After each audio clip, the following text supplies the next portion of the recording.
I interviewed about 50 people who've retired and I asked them questions. I had a framework for doing this. One of the things, conclusion that I drew from all of those 50 very smart people that retired very well is almost all of them had made material decisions in their life about money that was directly related to something that happened in their childhood. And it wasn't as though like they made money, this really impactful money decision or career decision wasn't because they studied something, they did the probability analysis, they analyzed it, they went to third parties, they pros and cons. No, just something in their childhood kind of nudged them that way. And all 50 interviews that I did, you could see through the dialogue, that's behavioral finance, which is just a peculiar thing in life that we make these decisions based on these intangible, non-academic, sometimes heuristics, rules of thumb. Like I was in a cell phone store and the lady, she said, "Hey, these iPods are on sale."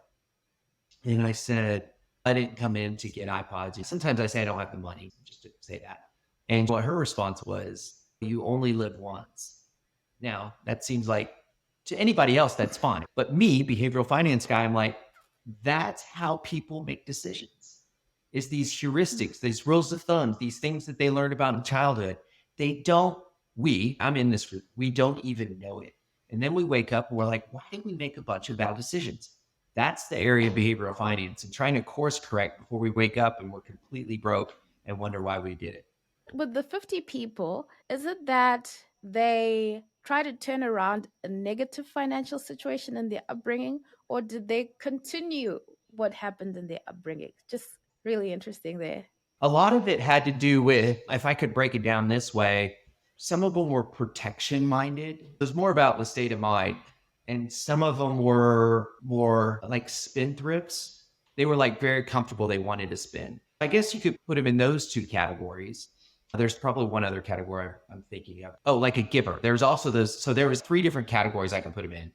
They were really philanthropic. They wanted to give.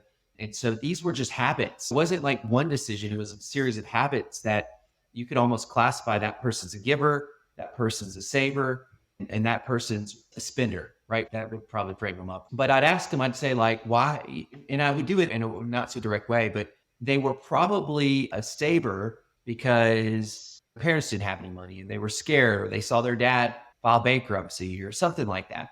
So it wasn't like one event. It just became almost part of their identity. And they didn't know. And then what was really cool as I did these exercises is I did another exercise, behavioral finance exercise with them. And I contrasted these styles with the spouses.